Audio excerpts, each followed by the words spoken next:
الحمد لله رب العالمين والعاقبة للمتقين والصلاة والسلام على سيد الأنبياء والمرسلين وعلى آله وأصحابه أجمعين أما بعد أعوذ بالله من الشيطان الرجيم بسم الله الرحمن الرحيم ذلك الكتاب لا ريب فيه صدق اللہ العظیم وصدق رسولہ النبی الکریم ان اللہ وملائکتہ یصلون علی النبی یا ایہا الذین آمنوا صلوا علیہ وسلموا تسلیما الصلاة والسلام علیہ سیدی یا رسول اللہ وعلى آلك وأصحابك يا سيدي يا حبيب الله اللهم صل على سيدنا ومولانا محمد معدن الجود والکرم وآلہ وصحبہ وبارک وسلم۔ تمام تعریفیں حمد و ثنا اللہ تعالیٰ جل مجدہ الکریم کے لیے، اور ہر قسم کے درود و سلام نبی رحمت صلی اللہ تعالیٰ علیہ وسلم کی ذات والا صفات کے لیے حمد و صلات کے بعد، عزیز دوستو، قرآن مجید کی دو قسم کی ترتیبیں ہیں۔ ایک قرآن مجید کی ترتیب وہ ہے کہ جس ترتیب سے قرآن مجید نازل ہوا، اور ایک وہ ترتیب ہے جس ترتیب سے نبی کریم علیہ السلام نے، حضور کے صحابہ نے حضور کی تعلیمات کی روشنی میں قرآن پاک کو جمع فرمایا۔ ایک ترتیب نزولی کہلاتی ہے، ایک ترتیب توقیفی کہلاتی ہے، جس ترتیب سے اسے جمع کیا گیا۔ نزول کے اعتبار سے قرآن مجید کی سب سے پہلی سورہ مبارکہ سورہ اقرا ہے، اس کی ابتدائی آیات نازل ہوئیں، اور ترتیب کے لحاظ سے جو مصحف کے اندر قرآن پاک میں ترتیب ہے، اس لحاظ سے قرآن مجید کی پہلی سورہ کا نام سورہ فاتحہ ہے، اور نبی کریم علیہ السلام نے فرمایا یہ سورہ فاتحہ اتنی شاندار ہے کہ ایسے کلمات کسی اور امت کو نہیں ملے جیسے اللہ نے سورہ فاتحہ میں ہمیں عطا فرمائے ہیں۔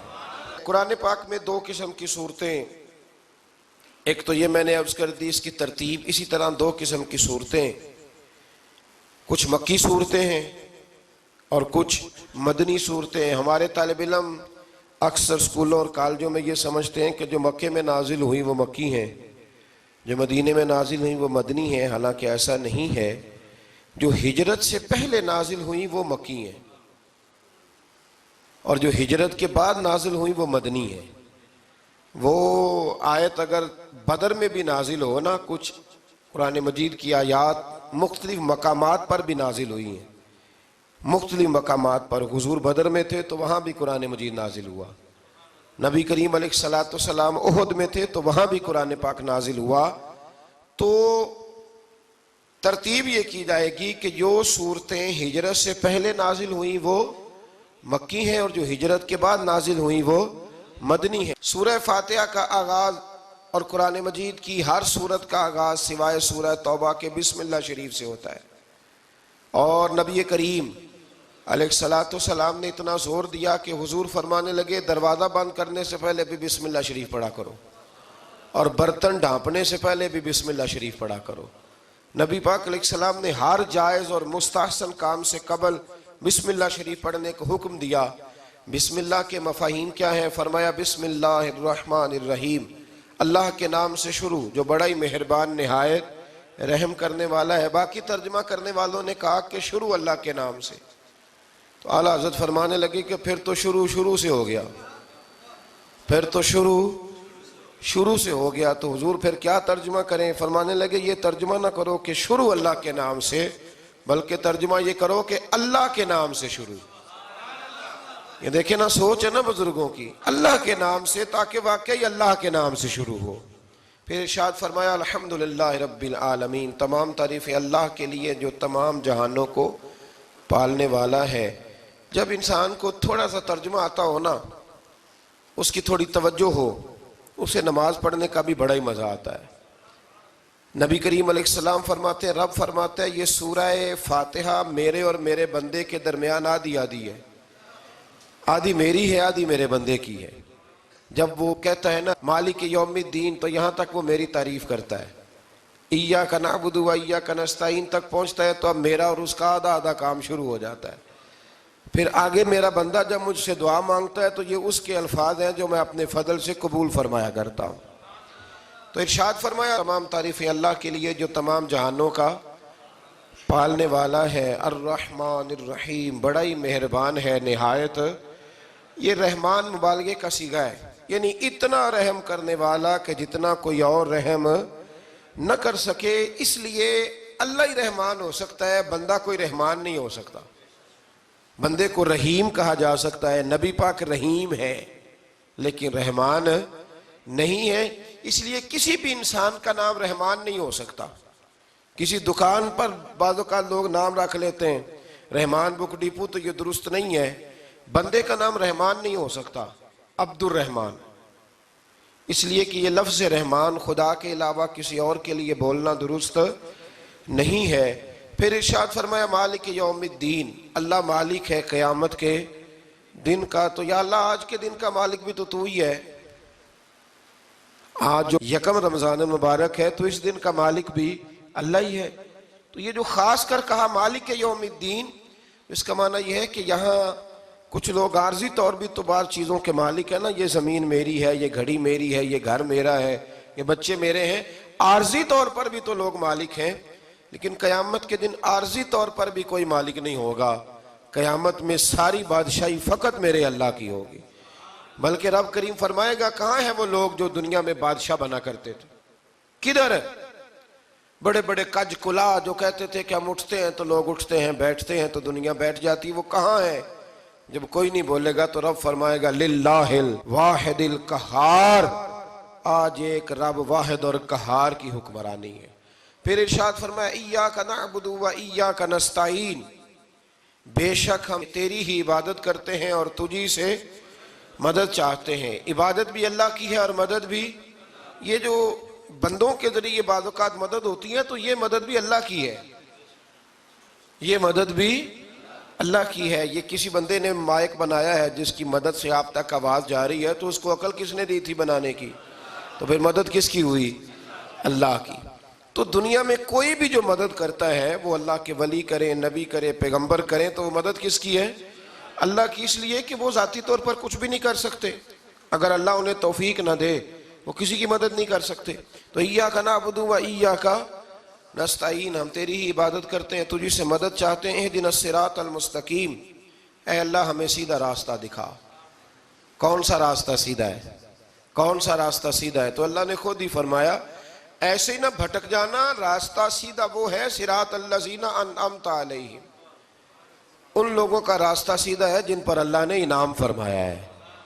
اور وہ کون ہے؟ قرآن مجید نے خود فرمایا انعم اللہ علیہم من النبیین والصدیقین والشہداء والصالحین. وہ نبی ہیں، صدیق ہیں، شہید ہیں اور نیک لوگ ہیں. فرمایا اپنی مرضی کے راستے پہ چلو گے تو بھٹک جاؤ گے. رب کی بارگاہ میں سوال کرنا کہ وہ تمہیں نبیوں کے، صدیقوں کے، شہیدوں کے اور نیک لوگوں کے راستے پہ چلائے.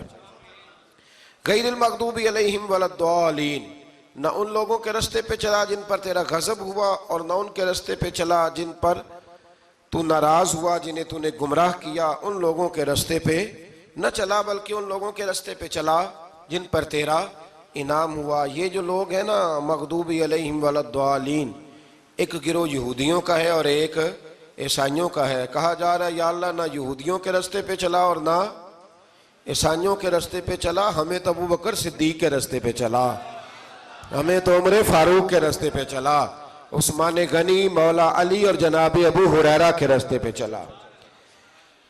اب یہ سورہ فاتحہ کا تو میں نے مکمل ترجمہ عرض کیا. سورہ بقرہ یہ قرآن مجید کی سب سے بڑی سورہ ہے.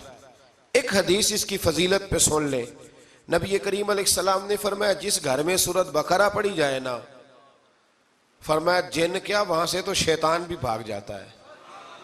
سورہ بقرہ گھروں میں پڑھیں، یہ سب سے بڑا تعویذ ہے. اگر گھر میں جنات ہوں، کوئی آسیب ہوں، اور یہ وہ والا تعویذ ہے جو مدینے والے رسول نے عطا فرمایا ہے. یہ سب سے بڑی سورہ ہے. مفسرین فرماتے ہیں اگر کوئی استدلال کی قوت رکھتا ہو تو ایک 100 چیز کا اللہ نے حکم دیا ہے. بلکہ امام اعظم فرماتے ہیں 100 تھوڑی ہے، میری نظر سے پڑھو تو 1000 چیزوں کا حکم دیا ہے، 1000 سے منع کیا ہے، اور 1000 قسم کی نصیحتیں اللہ کریم نے سورہ بقرہ کے اندر فرمائی ہیں. اس سورہ مبارکہ کا جو پہلا رکوع ہے نا، اس میں جو سب سے پہلی آیت ہے وہ ہے الف لام میم. ان کو کہتے ہیں حروف مقطعات. پہلا لفظ ہی جب کوئی قرآن مجید کا پڑھتا ہے نا، بہت بڑا عالم فاضل، بہت بڑا محدث، تو اسے یہ کہنا پڑتا ہے کہ میں نہیں جانتا، اللہ جانتا ہے یا اللہ کا رسول جانتا ہے. الف لام میم کا معنی ہم نہیں جانتے، اللہ جانے یا اللہ کا رسول جانے، یا جس کو وہ دونوں بتا دیں وہ جانتا ہے، ورنہ یہ اللہ اور اس کے رسول کا راز ہے. یہ آگے ارشاد فرمایا ذالک الکتاب لا ریب فیہ، یہ وہ عظیم کتاب ہے جس میں شک کی کوئی گنجائش نہیں ہے. ھدی للمتقین، یہ ہدایت ہے پرہیزگاروں کے لیے. سوال یہ ہوتا تھا کہ یا اللہ جو متقی پرہیزگار ہیں وہ تو پہلے ہی ہدایت پہ ہیں، تو قرآن بھی اگر انہیں ہدایت دے گا تو پھر جو گناہگار ہیں ان کی ہدایت کہاں ہے؟ تو اس آیہ مقدسہ کا معنی مفسرین نے یہ بیان فرمایا ہے کہ مطلب اس کا یہ ہے کہ قرآن ہدایت دیتا سب کو ہے، لیکن اس سے ہدایت حاصل متقی لوگ کرتے ہیں. بارش برستی ہے نا سب جگہوں پہ، لیکن اگر کسی نے فرش کرایا ہو، ٹائلیں لگوائی ہو، تو وہاں پھل پھول اگ سکتے ہیں، سبزہ اگ سکتا ہے. اس کے لیے زمین کا زرخیز ہونا شرط ہے. قرآن مجید سب کو ہدایت دیتا ہے، لیکن قرآن مجید سے ہدایت لیتے وہ ہیں جنہیں اللہ نے تقوی والا دل عطا فرمایا ہے، ڈرنے والا دل دیا. آگے جو آیات ہیں نا 5، ان میں اللہ تبارک و تعالیٰ نے متقی لوگوں کی فضیلت بیان کی ہے، نشانیاں بیان کی ہیں کہ وہ کون ہوتے ہیں. ان میں پہلا ارشاد فرمایا کہ متقی وہ ہوتا ہے جو غیب پہ ایمان لے آتا ہے، اس چکر میں نہیں پڑتا کہ آنکھوں سے دیکھوں گا تو مانوں گا. اور دوسرا فرمایا متقی وہ ہوتا ہے جو نماز قائم کرتا ہے اور اللہ کے دیے ہوئے رزق سے اللہ کے راستے میں خرچ کرتا ہے. اور تیسرا فرمایا متقی وہ ہوتے ہیں کہ محبوب جو قرآن ہم نے آپ پہ نازل کیا اس پر بھی ایمان لاتے ہیں، اور جو آپ سے پہلے نازل کیا گیا اس پر بھی ایمان لاتے ہیں، یعنی تورات کو، زبور کو، انجیل کو، اس کو بھی وہ مانتے ہیں. اور پھر اللہ کریم نے فرمایا اولئک علی ھدی من ربہم واولئک ھم المفلحون. یہ جو لوگ ہیں نا غیب پر ایمان لانے والے، نماز پڑھنے والے، زکوٰۃ دینے والے، پچھلی کتابوں کو بھی ماننے والے، نبیوں کو بھی ماننے والے، اور رسول پاک پر ایمان لانے والے، فرمایا یہ وہ لوگ ہیں جو اللہ کی طرف سے ہدایت پر ہیں، اور یہ وہ لوگ ہیں جو دنیا میں بھی کامیاب ہو جائیں گے اور آخرت میں بھی کامیاب ہو جائیں گے. پھر آگے نا اللہ تبارک و تعالیٰ نے کفار کا ذکر فرمایا ہے 3 آیات کے اندر. مومن کے بعد دوسرا درجہ کس کا ہے ذکر میں؟ کافر کا. پہلے بات ہوئی 5 آیات میں مومنوں کی، اب 3 آیات میں ذکر کیا گیا پکے کافروں کا. مومن وہ ہوتا ہے زبان سے بھی اللہ اور اس کے رسول کو مانے، ان کی لائی ہوئی چیزوں کو مانے اور دل سے بھی تسلیم کرے. اور کافر وہ ہوتا ہے کہ جو نہ زبان سے مانتا ہے اور نہ ہی دل سے تسلیم کرتا ہے. پھر اللہ تبارک و تعالیٰ نے 13 آیات کے اندر 3 آیتوں میں کافروں کا ذکر کیا، اور 13 آیات کے اندر پھر منافقین کا ذکر فرمایا ہے. منافق اس کو کہتے ہیں، منافق اس کو کہتے ہیں جو زبان سے تو دعوے اونچے اونچے کرتا ہے ایمان کے، لیکن اس کے دل میں ایمان موجود نہیں ہوتا. آپ حیران ہوں گے، یہیں پہ بات کو ذرا غور سے سمجھیں کہ مومنوں کا ذکر 5 آیات میں اور کفار کا 3 آیات میں، پکے کفار کا. اور منافقین کے لیے اللہ نے اگلے ہی رکوع میں 13 آیات بیان فرمائی. 13. یہ خطرناک گروہ ہے منافقین کا، یہ خوفناک لوگ ہیں. یہ وہ چھپی ہوئی بیماری ہے کہ جس کو پکڑنا تھوڑا مشکل ہے. کچھ بیماریوں کو ڈاکٹر کہتے ہیں نا یہ خاموش قاتل ہے، قتل کر دیتی ہے پر پتہ نہیں لگنے دیتی. اسی طرح منافقین کا ٹولہ ہے. قرآن مجید کہتا ہے ان منافقین کے بارے میں وَمِنَ النَّاسِ مَن يَقُولُ آمَنَّا بِاللَّهِ وَبِالْيَوْمِ الْآخِرِ وَمَا هُمْ بِمُؤْمِنِينَ. اے محبوب کچھ لوگ کہتے ہیں ہم اللہ اور آخرت پر ایمان لائے، لیکن وہ ایمان لانے والے نہیں ہیں. تو جب رب کہتا ہے نہیں ہے، آج کسی کو کہہ دیا جائے نا کہ وہ بندہ جھوٹا کلمہ پڑھتا ہے، اس کی باتیں نہیں بتاتی، تو کہتے ہو آپ ایک کلمہ گو کو برا کہہ رہے ہیں. تو یہاں تو اللہ ان کے کلمے کا بھی اعلان فرما رہا ہے اور ان کے نفاق کا بھی اعلان 13 آیات میں. اور رب فرماتا ہے یخادعون اللہ والذین آمنوا وما یخدعون الا انفسهم وما یشعرون. فرمایا وہ اللہ کو دھوکہ دینا چاہتے ہیں مومنوں کو، حالانکہ نہیں دھوکہ دیتے مگر اپنی ہی جانوں کو، انہیں شعور ہی نہیں. اللہ تبارک و تعالیٰ نے 13 آیات کے اندر مکہ مکرمہ میں منافق کوئی نہیں تھا جب تک حضور نے ہجرت نہیں کی تھی. کیوں؟ اس لیے کہ وہاں جو کلمہ پڑھتا تو اسے مار کھانی پڑتی تھی. تو کسی کو کیا مصیبت پڑی تھی جھوٹا کلمہ پڑھ کے مار کھائے. مدینے میں جب اسلامی حکومت قائم ہو گئی نا تو کچھ لوگوں نے اسلامی حکومت سے فائدہ لینے کے لیے جھوٹے موٹے کلمے پڑھ لیے، اندر کفر رکھتے تھے، اوپر سے اظہار اسلام کرتے تھے. تو رب فرماتا ہے کہ ان کا یہ ایمان قابل قبول نہیں ہے. تو یا اللہ پھر کس کا ایمان قابل قبول ہے؟ تو اللہ کریم نے فرمایا وَإِذَا قِيلَ لَهُمْ آمِنُوا كَمَا آمَنَ النَّاسِ.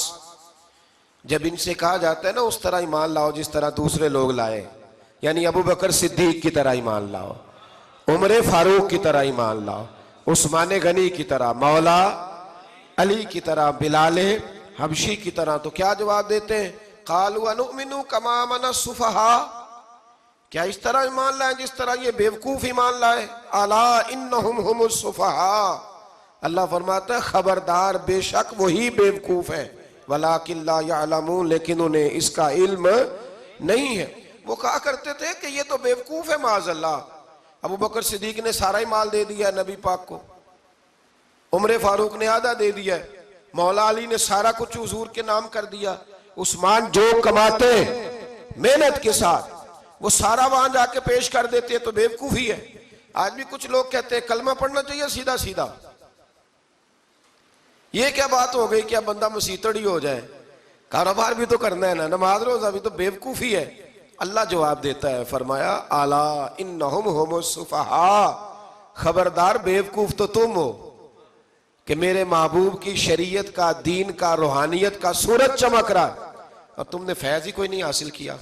تو میرے بھائیوں، صحابہ کا ایمان وہ ایمان ہے، اہل بیت نبوت کا وہ ایمان ہے کہ اللہ کو ایمان بھی وہ والا پسند ہے جو حضور کے غلاموں جیسا ایمان ہو.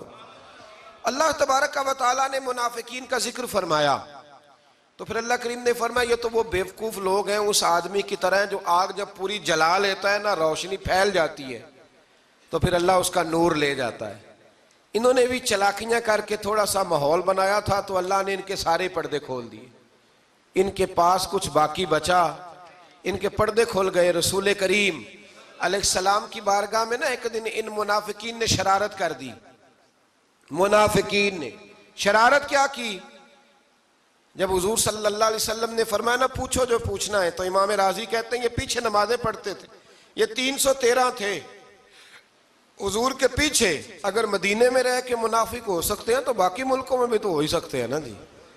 حضور کے پیچھے نمازیں پڑھتے تھے تو ایک دن کہنے لگے جی یہ کہتے ہیں جو مرضی پوچھو تو ہم پیچھے نمازیں پڑھتے ہیں، ہمارا انہیں پتہ نہیں. جب یہ اعتراض کیا نا حضور کے علم پر، آپ سمجھ لیں کہ حضور کے علم پر اعتراض کرنا طریقہ کس کا ہے؟ طریقہ کس کا ہے حضور کے علم مبارک پر اعتراض کرنا؟ کہنے لگے پیچھے نمازیں پڑھتے انہیں پتہ ہی نہیں. جب یہ کہا تو اللہ کے رسول نے نا، جمعے والا دن تھا، حضور نے فرمایا میرے علم پر اعتراض کرتے ہو؟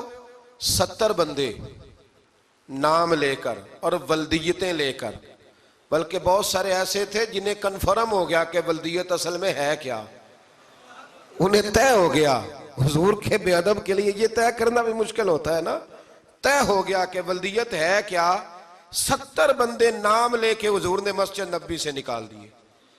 فرمایا یا فلاں بن فلاں قم فخرج فإنک منافق، او فلاں کے بیٹے فلاں کھڑا ہو جا، نکل جا، تو منافق ہے.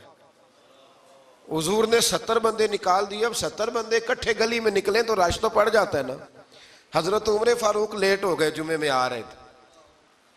ان کو جاتے ہوئے دیکھا تو عمر فاروق فرمانے لگے جمعہ ہو گیا ہے. بھئی 70 بندے نکل آئے باہر، جمعہ ہو گیا ہے.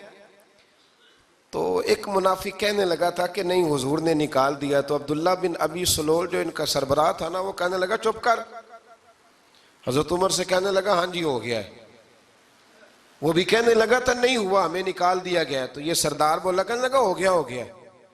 حضرت عمر کہنے لگے چلو جمعہ ہو گیا تو جا کے اندر حضور کی زیارت ہی کر لیتا ہوں، لیٹ تو ہو ہی گیا ہوں۔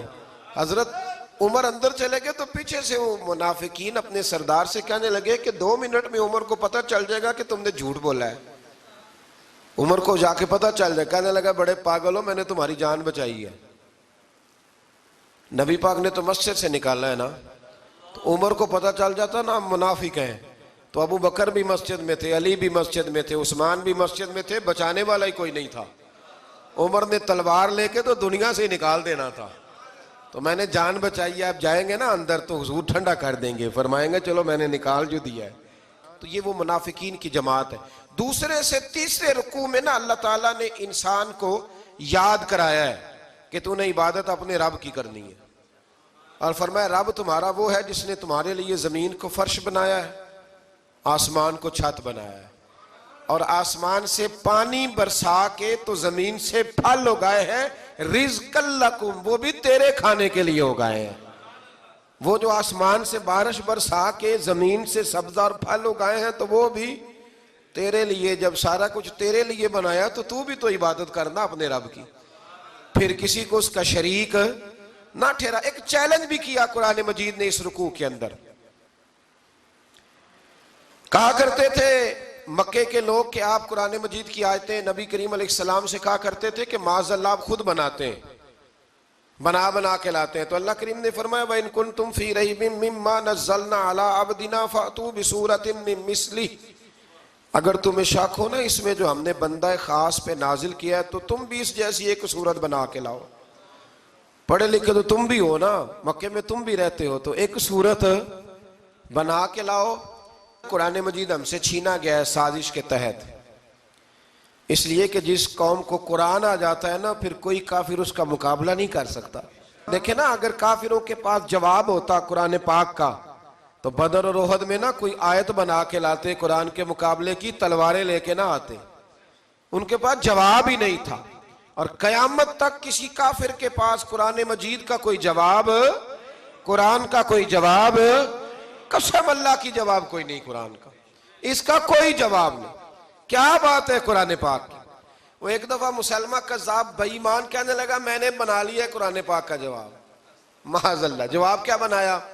وہ سورت ہے نا القاریۃ ما القاریۃ وما ادراک ما القاریۃ، کھڑکھڑانے والی کیا ہے، کھڑکھڑانے والی تمہیں کیا پتا کیا ہے کھڑکھڑی، قیامت کا ذکر ہے۔ کہنے لگا میں نے اس جیسی سورت بنا لیا، تو کیا بنایا؟ الفیل مل فیل وما ادراک ما الفیل، کہنے لگا ہاتھی، تمہیں کیا پتا کیا ہاتھی، تم کیا جانو کیا ہاتھی۔ تو پاس جو اس کے اپنے بیٹھے تھے نا چیلے، وہ کہنے لگے چپ کر جا، سارے زمانے کو پتا ہے ہاتھی کیا ہوتا ہے۔ تو پاگل ہے، اس کے 2 کان ہوتے ہیں، ایک سونڈ ہوتی ہے، 4 اس کے پیر ہوتے ہیں۔ بیوقوف آدمی قرآن کا مقابلہ کرنا ہے تو کچھ چج کے ساتھ کر، پاگلوں کی طرح مقابلہ کرے گا، جوتے کھائے گا بھی، ہمیں بھی پڑھوائے گا۔ تو قرآن مجید کا کوئی مقابلہ کر سکا؟ تو اس آیہ مبارکہ میں اللہ نے کافروں کو یہ کہا اگر مقابلہ نہیں کر سکتے تو پھر اللہ سے ڈرو، ورنہ دوزخ میں ڈالے جاؤ گے، وہ جس کا ایندھن آدمی اور پتھر ہے، اور بنائی بھی کافروں کے لیے گئی ہے۔ اعدت للکافرین، جہنم کس کے لیے بنائی گئی ہے؟ کافروں اور منافقوں کے لیے۔ مسلمانوں کے لیے بنائی گئی، مسلمان مرضی سے چھلانگے لگائیں تو ان کی موج ہے، ورنہ ان کے لیے جہنم، ان کے لیے اللہ نے جنت بنائی ہے۔ اور یہ بات کرتے ہی رب کریم نے فرمایا اے محبوب علیہ السلام مومنوں کو خوشخبری دے دیں کہ اللہ نے ان کے لیے جنت بنائی ہے، اس میں باغات ہیں، انہیں رزق دیا جائے گا کھانے کے لیے، اور اس میں انہیں پاکیزہ بیویاں دی جائیں گی، اور پھر وہ اس میں ہمیشہ رہیں گے، انہیں اس سے نکالا نہیں جائے گا۔ آگے جو آیات کریمہ ہے نا اس کے اندر اللہ تبارک و تعالیٰ نے فرمایا ہے کہ اللہ حیا نہیں کرتا سمجھانے کے لیے مچھر کی مثال بھی دینی پڑے۔ فرمایا قرآن سے کچھ لوگ ہدایت حاصل کرتے ہیں اور کچھ گمراہ ہو جاتے ہیں۔ جب لوگ اپنی مرضی کی تشریحات چاہتے ہیں تو گمراہ ہوتے ہیں، اور جب قرآن کو رسول اللہ صلی اللہ علیہ وسلم اور امت مسلمہ کی تشریحات کی روشنی میں سمجھتے ہیں تو پھر اللہ ہدایت عطا فرماتا ہے۔ پھر اللہ تبارک و تعالیٰ نے آگے ارشاد فرمایا حضرت آدم کی پیدائش کا واقعہ۔ کچھ مفسرین نے لکھا اللہ نے مشورہ کیا تھا فرشتوں سے، وَإِذْ قَالَ رَبُّكَ لِلْمَلَائِكَةِ إِنِّي جَاعِلٌ فِي الْأَرْضِ خَلِيفَةً لیکن کچھ مفسرین کہتے ہیں کہ اللہ کو ضرورت نہیں فرشتوں سے مشورہ کرنے کی. اللہ نے فرشتوں سے مشورہ نہیں کیا، بلکہ رب نے انہیں آگاہ فرمایا تھا کہ میں لگا ہوں زمین پہ اپنا نائب بنانے، میں خلافت دینے لگا ہوں زمین پہ. اب یہ تو دینے والی کی مرضی ہے نا، اس نے کس کو دینی ہے، یہ تو دینے والے کی مرضی ہے نا اس نے. تو کچھ لوگ کہتے ہیں کہ دینے والے سے زیادہ ہمیں پتہ ہے. تو فرشتوں کو بھی یہ اجتہادی خطا ہو گئی، کہنے لگے یا اللہ اسے نہ بنانا، یہ فساد کرے گا، یہ خون ریزیاں کرے گا. تو اللہ نے فرمایا جو میں جانتا ہوں وہ تم. اللہ اکبر. امام راضی فرماتے جب رمضان آتا ہے تو اللہ فرشتوں سے کہتا ہے ذرا یہ کھول کے دروازے دیکھو نا یہ زمین پہ کیا کر رہے ہیں. تم تو کہتے تھے فساد کریں گے اور یہ سارے تراویحیں پڑھ رہے ہیں. تم تو گویا کہتے تھے فساد کریں گے اور یہ تو دیکھو گویا رمضان کے روزے رکھ رہے ہیں. یہ تو میری یاد میں نکلے ہوئے. تم کچھ کہتے تھے اور دیکھو میں نے تمہیں کہا تھا نا جو میں جانتا ہوں وہ تم. اللہ نے پھر حضرت آدم علیہ السلام کو تمام زمانے کے علوم عطا کیے، علم سکھا لیا. تو فرشتوں سے کہا تم بھی ان چیزوں کے نام بتاؤ، تو وہ بتا سکے نہیں. اللہ نے فرمایا اب اس طرح کرو آدم کو سجدہ کرو. سب نے سجدہ کیا سوائے. وہ کہنے لگا یا اللہ صرف تجھے ہی کرنا ہے. کرنا بھی صرف اللہ کو چاہیے، پر رب کے آگے بھی جھکنا چاہیے، اور جس کے سامنے رب جھکائے نا وہاں بھی. اور یہ جو عاجزی ہے نا، یہ جو جھکنا ہے، یہ علم کے آگے ہے. ہماری مصیبت یہ ہے کہ ہم علم کے آگے بھی گردن جھکانے کو تیار نہیں ہوتے، وہاں بھی ہم خود عالم فاضل بن جاتے ہیں.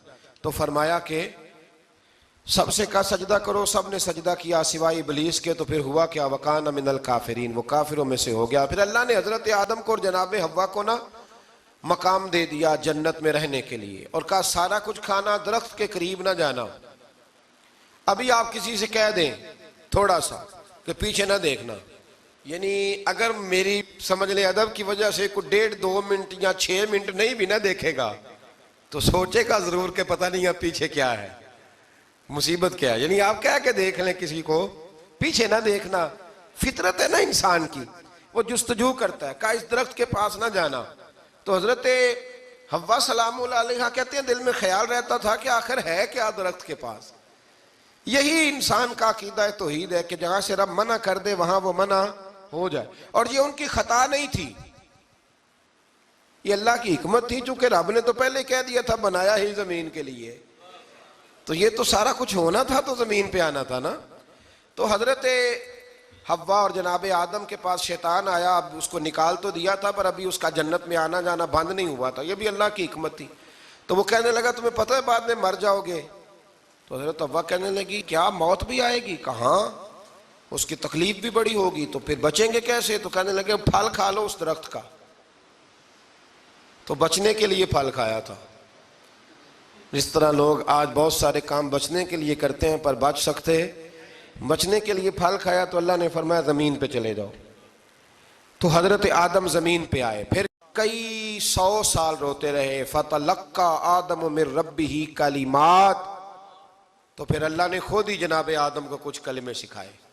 علامہ اسماعیل لکی فرماتے ہیں وہ کلمے یہ تھے کہ حضرت آدم نے میرے نبی کا وسیلہ پیش کیا، تو اللہ کریم نے جناب آدم کی دعا کو مقبول فرما لیا. پھر آگے بنی اسرائیل کا ذکر آ جاتا ہے. اللہ تعالیٰ نے بنی اسرائیل، آج آپ اسی قوم کو یہودی کہتے ہیں، ان کو اللہ نے اس زمانے میں فضیلت عطا کی تھی بہت زیادہ. تو عرب کے اندر جب نبی پاک علیہ السلام نے اعلان نبوت کیا تو کچھ لوگوں نے یہ کہہ دیا کہ اگر یہ یہودی کلمہ پڑھ لیں گے تو ہم بھی پڑھ لیں گے. تو پھر اللہ نے انہیں یاد کرایا کہ تم اصل میں کیا ہو، تمہیں کلمہ پڑھنا چاہیے. تو اہل یہود کا تذکرہ کرتے کرتے رب کریم نے ایک بات یہ بھی ارشاد فرمائی کہ تم لوگوں کو تو کہتے رہے ہو کہ وہ نبی آنے والے ہیں، وہ نبی آنے والے ہیں، اور جب آ گئے ہیں تو ماننے کو تیار نہیں ہو. تو فرمایا تأمرون الناس بالبر وَتَنْسَوْنَ أَنفُسَكُمْ وَأَنْتُمْ تَتْلُونَ الْكِتَابَ، لوگوں کو بھلائی کا حکم دیتے ہو اور اپنے آپ کو بھول جاتے ہو. أَفَلَا تَعْقِلُونَ، تمہیں عقل نہیں؟ پھر اللہ نے انہیں یہ بھی یاد کرایا کہ یاد کرو وہ زمانہ کہ جب فرعون نے خواب دیکھ لیا تھا کہ کوئی بچہ اس کی سلطنت کو تباہ کرے گا، تو پھر اس نے تمہارے بچوں کو ذبح کرانا شروع کیا اور تمہاری بیٹیوں کو چھوڑتا تھا. فرمایا یہ بھی تو تم نے دیکھا، میں نے تمہیں پھر تم سے کہا جہاد کرو قوم عمالقہ کے خلاف، تو مقام طیہ میں جا کے یہ لوگ کہنے لگے ہم سے جہاد نہیں ہوتا. اللہ نے انہیں ایک میدان میں قید کر دیا. بڑی دلچسپ بات.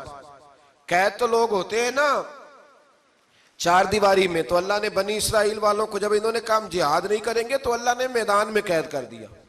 میدان میں. یہ یاد رکھیں, جب انسان اللہ کی نافرمانی کرتا ہے تو اسے ایسی قید ملتی ہے جس کا اس نے تصور بھی نہیں کیا ہوتا.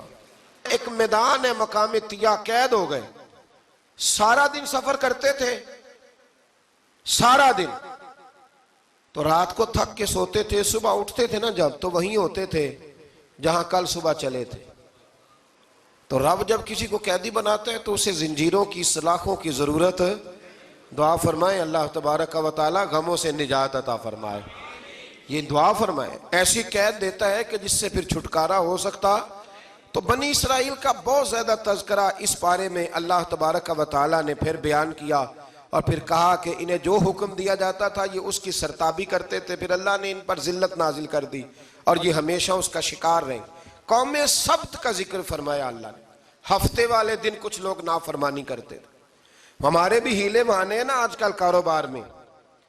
تو اسی سپارے کی آیت نمبر 65 کے اندر اللہ تعالیٰ نے حضرت داؤد کی قوم کا ذکر کیا کہ اللہ نے انہیں حکم دیا تھا کہ ہفتے والے دن مچھلیاں نہیں پکڑنی. تو وہ کہتے تھے چلو ہاتھ لگا کے نہیں پکڑنی, ہاتھ لگا کے. وہ ہمارے لوگ ہیلے بہانے تلاش کر لیتے ہیں نا. وہ بڑے جناب انشورنس والا آ گیا, اب وہ بینک والا آ گیا, وہ فلانے صاحب آ گئے, وہ تروڑ مروڑ کے کہانیاں باتیں, اور پھر ہمیں بھی رستے مل جاتے ہیں بچنے کے. مفتی صاحب نے کہہ دیا تھا, ایک مولانا سے میں نے ان کو کہا ہفتے والے دن مچھلیاں نہیں پکڑنی. کا نہیں پکڑتے, چھوٹے چھوٹے حوض بنا لیے. تو مچھلیاں زیادہ آتی تھی اس دن, یہ بھی اللہ کی قدرت تھی. نماز کے وقت گاہک زیادہ آتے ہیں, یہ اس کی قدرت ہوتی ہے. تو وہ مچھلیاں حوض میں جمع ہو جاتی ہیں. یوں سمجھ لیں کہ جال انہوں نے لگا لیے ہوئے تھے, تو جال میں وہ پھنستی رہتی تھی, حوضوں میں آتی رہتی تھی. ہفتے کو نہیں پکڑتے تھے, اتوار کو پکڑ لیتے تھے. تو پھر اللہ نے انہیں سزا دی. فرمایا تماشے کرتے ہو اللہ کے حکم کے ساتھ. کیا سزا دی؟ فَقُلْنَا لَهُمْ كُونُوا قِرَادَةً خَاسِئِينَ. فرمایا بندر بن جاؤ دھتکارے ہوئے. جو رزق حرام طریقے سے کماتے تھے رب انہیں بندر بنا دیتا تھا. ابھی بھی میں نے دیکھے ہیں بڑے بڑے تاجر پاگلوں جیسی زندگی گزار رہے ہیں. نفسیاتی طور پہ سکون نہیں ہے, کروڑوں روپیہ پڑا ہے. کیوں؟ اس لیے کہ رب کے بتائے ہوئے طریقے کے مطابق تجارت نہیں کرتے. آگے ایک اور دلچسپ بات آ گئی. بنی اسرائیل کے اندر نا ایک شخص نے اپنے چچا کو قتل کر دیا جائیداد کے لیے. یہ دیکھیں کب سے لوگ جائیداد کے لیے قتل کرتے آ رہے ہیں. چچا کو قتل کر دیا, اور قتل کر کے حضرت موسیٰ علیہ السلام کے پاس آئے کہ میرے چچا کو کسی نے قتل کر دیا ہے, تو بتائیں کیا کرنا ہے. تو آپ نے فرمایا کہ گائے ذبح کرو, اور اس کا ایک ٹکڑا مقتول کو مارو, مرنے والے کو. وہ خود اٹھ کے بتا دے گا مجھے کس نے قتل کیا ہے. اب ارادہ نہیں تھا گائے ذبح کرنے کا, تو بہانے کرنے لگے. ارادہ نہیں نہ ہوتا تو پھر کیا ہوتے ہیں, کہنے لگے گائے کس طرح کی ہو, بوڑھی ہو کہ بچی ہو, رنگ کیسا ہو, جوان ہو کہ چھوٹی ہو, حال میں ایک دفعہ چلنا سیکھ گئی ہو یا ابھی نہ سیکھی ہو. تو بتاتے گئے تو رب بھی شرطیں بیان کرتا گیا. گہرے زرد رنگ کی ہو, حال کے اندر اسے نہ چلایا گیا ہو, پانی نہ نکالا گیا ہو, نہ بچی ہو نہ جوان ہو, اس کے درمیان ہو. یہ ساری شرطیں کہاں پائی جاتی تھیں؟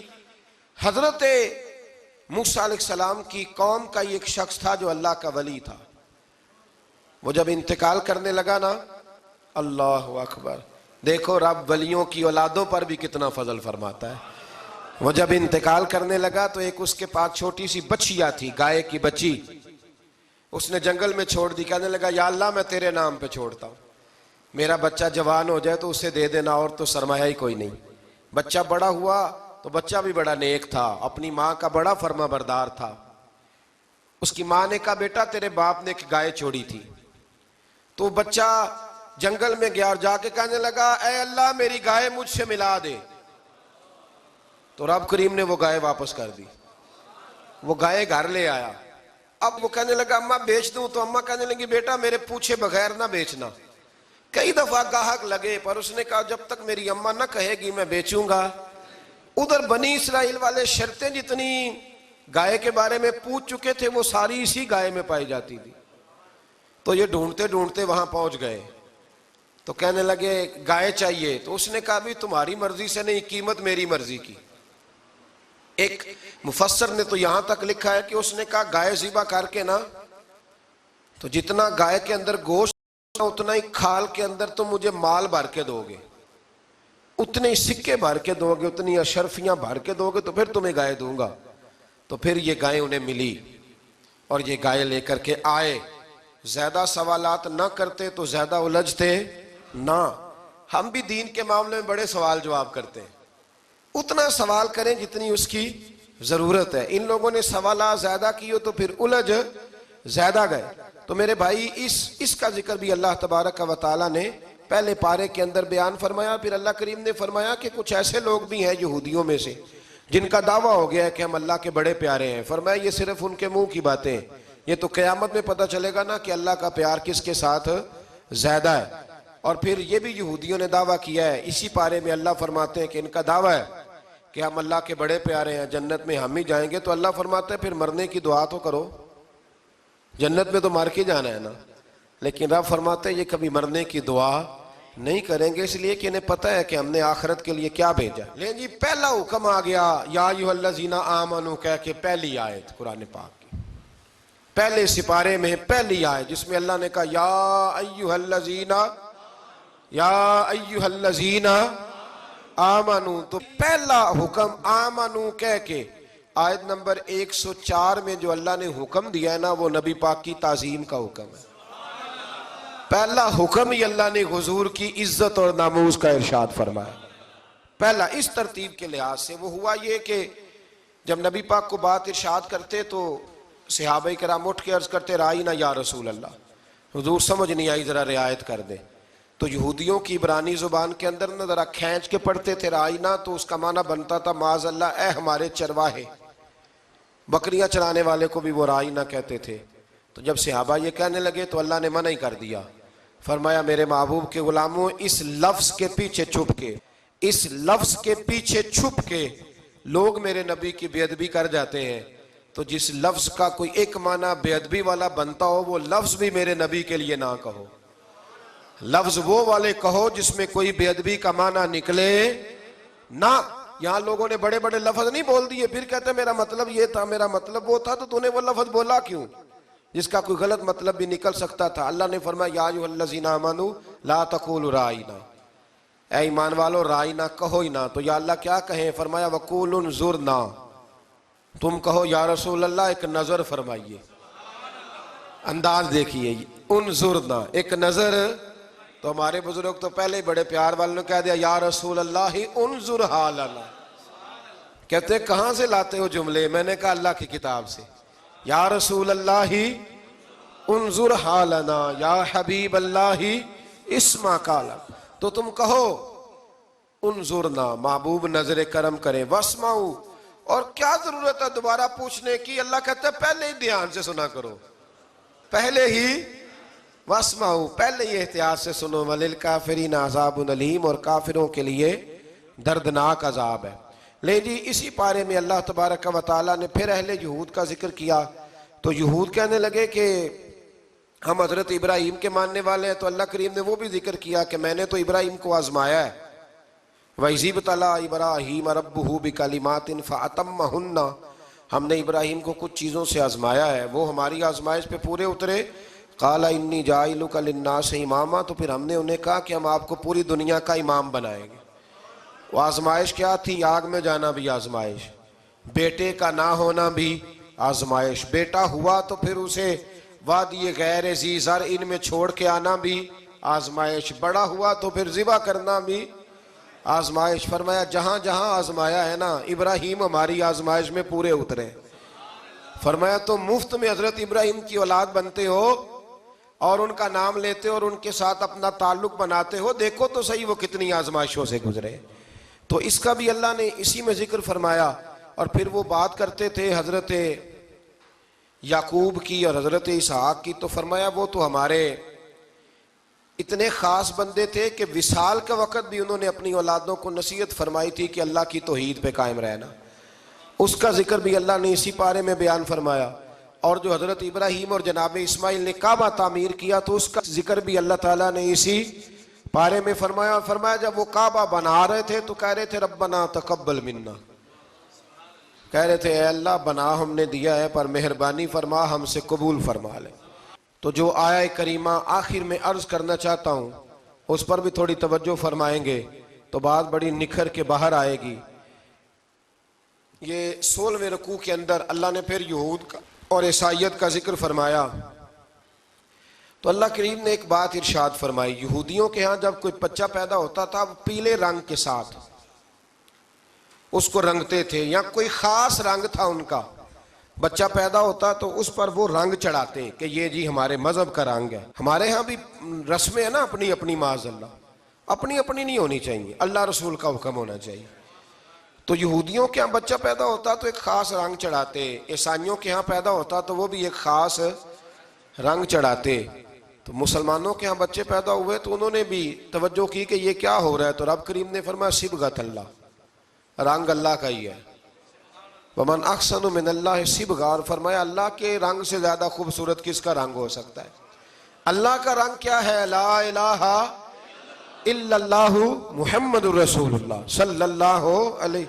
فرمایا نیلے پیلے کالے رنگ نہ چڑھاؤ، اپنے ذہن پر توحید و رسالت کا رنگ چڑھاؤ، یہ سب سے بہترین رنگ ہے۔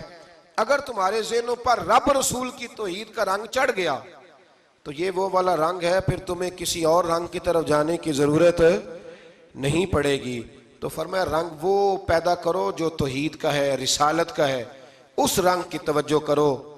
قرآن مجید کے اس پارے میں اللہ کریم نے مختلف باتیں بیان کر کے آخری رکوع میں یہ جو رنگ کا ذکر فرمایا نا، تو یہ لگتا ہے پورے پارے کا خلاصہ ہے کہ رب کریم نے فرمایا اصل بات یہ ہے کہ تمہاری سوچوں پہ رب رسول کی توحید و رسالت کا رنگ ہونا چاہیے۔ ہر وقت بچہ پیدا ہو کوئی دنیا سے جائے تو رنگ کس کا ہونا چاہیے؟ اللہ رسول کے دین کا۔ اللہ تعالی ہمیں سمجھنے کی توفیق عطا فرمائے۔ آخر دعوانا ان الحمدللہ رب